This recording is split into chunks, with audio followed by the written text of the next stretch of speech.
Hello everyone, আসসালামু আলাইকুম। সবাই কেমন আছেন? আমি আলহামদুলিল্লাহ ভালো আছি।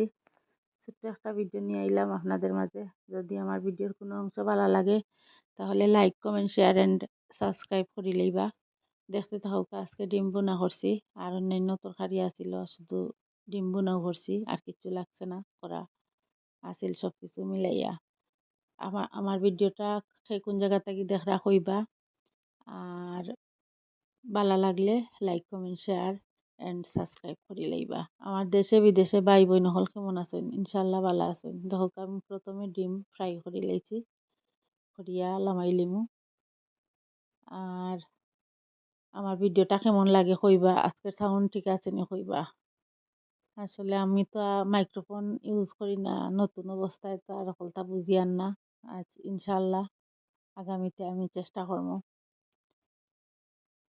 আমি এমনিই ভয়েস দিই, এর লাগি মনে শুনতে অসুবিধা হয়। নতুন তো কত কিছু শিকার আছে, জানার আছে, বুঝার আছে। আর আমার নতুন নতুন বন্ধু হলাইয়া এড হইছেন। আসলে তারা সুন্দর সুন্দর কমেন্ট করেন, উপদেশও দেন, খুবই ভালো লাগে। ওমলা এইরকম দিবা, আমার পাশে থাকবা, আমি আপনাদের জন্য দোয়া করবো ইনশাআল্লাহ। আর সে কোন জায়গা থেকে দেখরা আমার ভিডিও কইবা, ভালো লাগলে সাবস্ক্রাইব করে লইবা আর পাশে থাকবা। এখন ডিম ফ্রাই হয়ে গেছে, এখন মশলা দিলেইলাম, দিয়া বুনা করি লাইমু।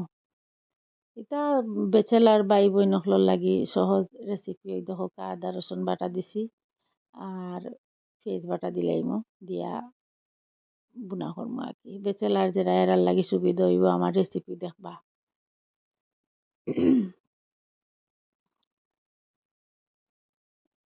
আর সবাই আমার লাগি দোয়া করবা, আমার ফ্যামিলির লাগি দোয়া করবা। আমি আলহামদুলিল্লাহ, আমি আপনাদের জন্য, সবার জন্য আমি দোয়া করি। একে অপরের পাশে যদি না থাকি, এরকম সাপোর্ট না করি, তাহলে আমরা নতুন যারা আছি এরা আমরা আগাইতাম পারতাম নাই। আপনারা আমারে সাপোর্ট করবা, আমিও আপনাদের পাশে আছি ইনশাআল্লাহ। ফিডব্যাক পাইবা আমার কাছ থেকে, মানে আমি রেসপন্স করবো আপনাদেরকে, এটা আমি কথা দিলাম।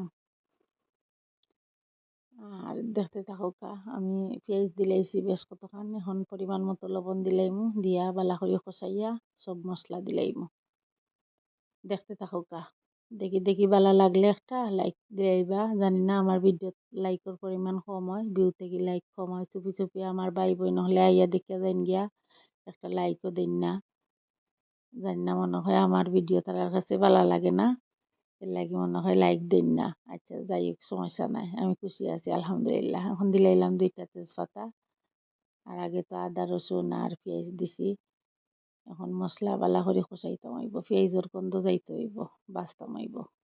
দেখো তো, আমার মশলা অলমোস্ট বাজা হয়ে গেছে। এখন দিলাইলাম জিরার গুঁড়া, আর আমি হাতে একটা মশলা বানাই, গুঁড়া করি। সব জাতের মশলা দিই, মিক্সড করিয়া বাজিয়া আর গুঁড়া করি, ওটা দিই। এটা আমি প্রত্যেক তরকারির দিই, এটা না দিলে আমার হয় না। আর আমার আজকে একটু ঠান্ডা ঠান্ডা লাগছে, এখন গরম মশলার গুঁড়া দিছি, আর হলুদ, মরিচ, ধনিয়া সব গুলিয়া আগে থাকি রাখি দিছি, গুলা দিলেই।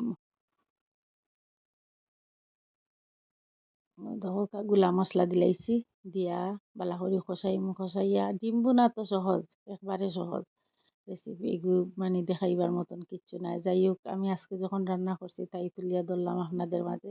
জানি না কীরকম লাগবো, দেখতে থাকুকা। আর আমার পাশে থাকবা, আমি জল দিতাম না, এরকম থাকবো। সবাই আমার পাশে থাকবা, আমারে দয়া করে একটু সাপোর্ট করবা প্লিজ। আর আমার সাউন্ড ঠিক আছে নি কইবা। আর আজকে আমার গলাতে একটু সমস্যা করে, খুসখুস করে। ওয়েদার বেশ ভালো নাই, গরম ঠান্ডা সবটা মিলাইয়া। কালকে বহুত বড় একটা কাম আছে, আমার ছাদ ঢালাই হইব। সবাই আমার লাগি দোয়া করবা, আর আমার পাশে থাকবা। সবাই ভালো থাকবা, সুস্থ থাকবা, আমার লাগি দোয়া করবা। আসসালামু আলাইকুম, আল্লাহ হাফেজ।